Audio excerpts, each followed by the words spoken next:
Have you ever looked out of an airplane window and wondered why the tips of the wings bend upward? Those curved extensions are called winglets, and they exist for one simple reason: to make aircraft more efficient. Their development gained momentum during the 1973 oil crisis, after several Arab nations imposed an oil embargo on the United States because of its support for Israel during the Yom Kippur War.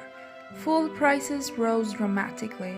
Suddenly, airlines and aircraft manufacturers were under enormous pressure to reduce fuel consumption. One of the engineers who tackled this challenge was Richard T. Whitcomb.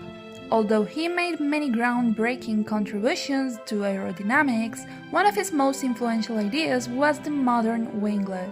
His inspiration came from nature. While observing birds, he noticed that many species slightly raised the feathers at the ends of their wings when gliding. This adjustment appeared to improve their aerodynamic efficiency, so he investigated whether the same concept could work on airplanes.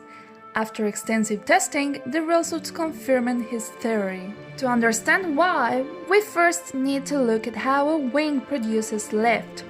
As an aircraft moves through the air, higher pressure forms beneath the wing, while lower pressure develops above it.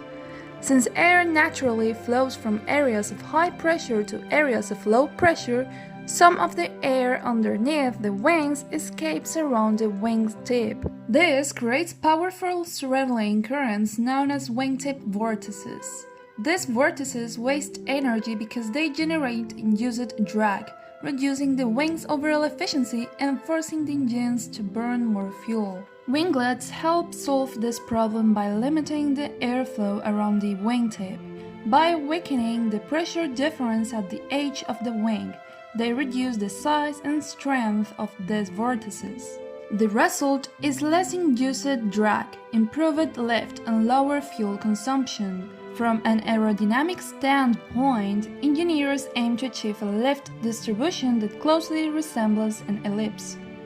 This shape delivers the greatest amount of lift while producing the least amount of induced drag. Different wing designs produce different lift distributions. An elliptical wing naturally creates the ideal distribution, which is why legendary aircraft like the Supermarine Spitfire uses this shape. However, elliptical wings are difficult and expensive to manufacture. Rectangular wings, on the other hand, are much simpler and cheaper to build.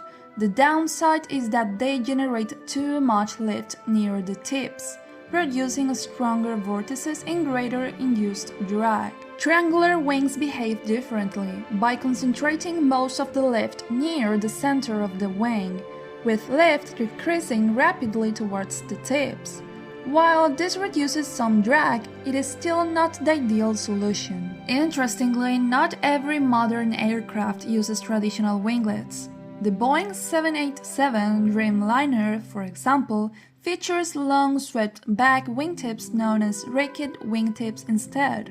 According to Boeing, this design improves fuel efficiency by about 5.5% compared with roughly 4.5% for conventional winglet. Although they look different, both designs are based on the same aerodynamic principle: reducing induced drag, improving lift efficiency, and helping aircraft fly farther while using less fuel.